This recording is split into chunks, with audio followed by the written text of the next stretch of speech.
The most feared man on the planet was sitting in a locker room, crying, not after a loss, before a fight.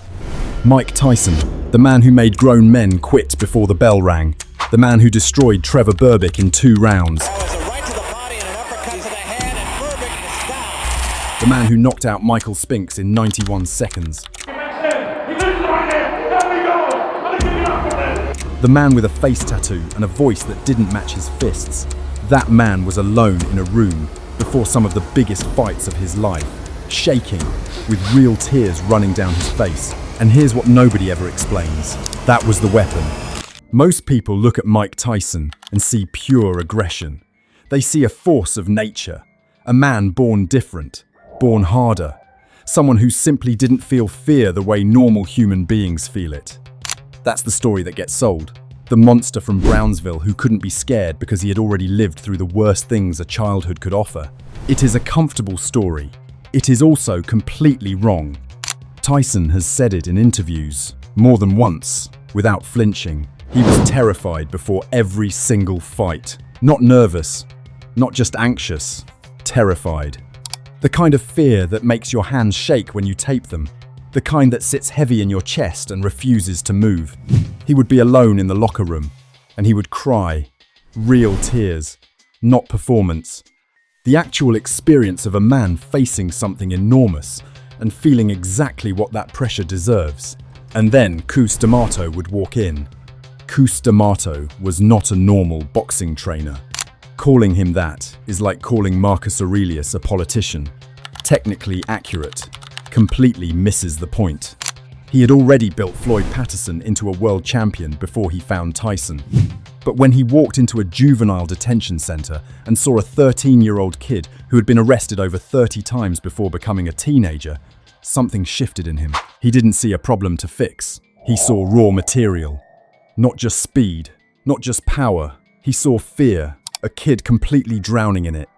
A boy whose entire history was one long reaction to being terrified of poverty, of violence, of not surviving the block he came from. D'Amato had a philosophy about fear that most people in boxing never understood. He believed that fear was not the enemy of a fighter. He believed fear was information. Precise, urgent, biological information about what was at stake. He said, "The hero and the coward both feel exactly the same fear. The only difference is what they do with it." That line sounds simple. It is not simple. What Cus was describing, without naming it directly, was a practice that ancient philosophers had already mapped out 2,000 years before Tyson ever laced up a glove. The Stoics called it premeditatio malorum, the premeditation of evils, the practice of sitting still before anything happens and walking yourself through the worst possible outcome in full detail. Not to paralyze yourself, not to dwell until anxiety consumes you, to strip the fear of its power before it ever gets the chance to use you. The Stoics understood something most people never learn. Fear lives in the unknown. When you refuse to look directly at what could go wrong, fear grows in that darkness. It fills every space you give it. It becomes enormous and shapeless and impossible to fight. But when you sit down and face it, when you walk through it honestly, step by step, in your own mind, something changes. The fear does not disappear. It never disappears, but it loses its control over you, because you have already been there. You have already walked through the worst version of the outcome, and on the other side of that, you are still standing. Tyson did this before every fight. Not from reading philosophy. He did it the only way Cus had taught him, through emotion, through letting the terror arrive completely, sitting inside it without flinching, and then making the decision to walk out of that locker room anyway. The crying was not weakness leaking out. It was the work being done. Think clearly about what Tyson was walking into every time that door opened. Another man who had trained his entire life to hurt him, who had studied hundreds of hours of tape on him, who had built a specific strategy designed to expose every weakness Tyson had. A man who was also not afraid of violence and had everything to prove. And Tyson had to walk into that space and perform at the absolute edge of what a human body can do, in front of thousands of people. broadcast to millions more. That is not a situation where fear becomes irrational. That is a situation where fear is the most rational response available. Most fighters manage that fear by suppressing it. They performed a confidence they didn't fully feel. And the moment something unexpected happened inside the fight, one clean punch they didn't see coming, one shift in rhythm they hadn't prepared for, the suppressed fear came flooding back. At exactly the worst moment, Tyson never suppressed it. He processed it before the bell ever rang. By the time he stepped through those ropes, he had already lived through losing inside his own head. He had already felt the humiliation and the pain and the exposure of failure all inside that locker room before anyone else was watching. And on the other side of that imagination was something rare. Not peace, clarity. He knew exactly what he was walking into. He had seen it. He had felt it. He had survived it in his mind. And he had already decided he was going to do it anyway. That decision made before the fight, not during it, is where the aggression came from. Not from the absence of fear, from having already passed through it completely. There is a version of courage that is easier to believe in, the version where someone simply doesn't feel afraid, where they were built differently from the inside, where danger doesn't register the same way.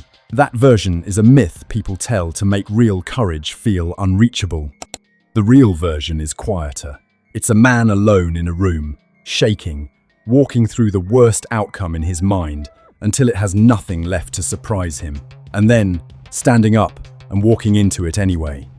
Marcus Aurelius wrote in his private journal, "You have power over your mind, not outside events." He wasn't performing for an audience, he was reminding himself.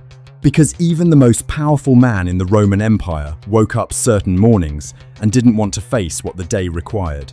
The Stoics were not people who felt nothing. They were people who felt everything and refused to be ruled by it. Tyson understood this before he had language for it, because Cuss built it into him through years of conversation and belief and the kind of relentless teaching that changes a person from the inside. He took a kid from Brownsville who had survived his entire childhood by running on raw fear, and taught him to stop running, to sit down with it, to face it first. The aggression the world watched was the output of that process. When Tyson walked to the center of the ring and that expression settled across his face, he wasn't running on anger, he was running on resolution. On the quiet that exists on the other side of fear you have already faced and survived in your own mind. Most people spend their entire lives avoiding what scares them.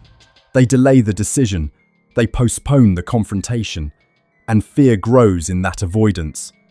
It becomes the background noise underneath everything they do, never confronted, never finished. Tyson sat in a locker room and cried before the biggest fights of his life. And then he became the most feared fighter the sport has ever produced.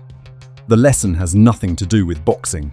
It is about what happens when you stop pretending the fear is not there. When you sit inside it fully, when you let it move through you completely instead of letting it drive you from behind.